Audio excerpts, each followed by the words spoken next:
Well, as new buildings continue to go up in downtown Denver, the city's making a push to preserve our history and character. Denver 7's Connor Wish joins us. And Connor, you got to look at some of the new ways developers are using old spaces. Yes, you know that REI on Platt Street just off I-25? I know our sports photographer, Jeff Howe, he spends too much money there.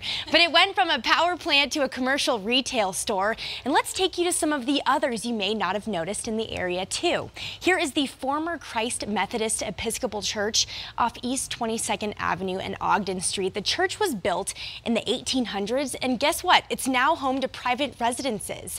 It's the same story at the former Cerrone's grocery store on Osage Street. Here's a picture from before the brick building was converted to residences as well. And right now, there are a lot of areas around Denver going through residential projects to preserve that history. We see certain historic districts have a lot of activity in varying stages. So we have a lot of projects right now in Curtis Park. We have a lot of projects right now that are in the East 7th Avenue Historic District, which ranges between Capitol Hill and Colorado Boulevard. Here is a project currently in the works at 20th and Chestnut.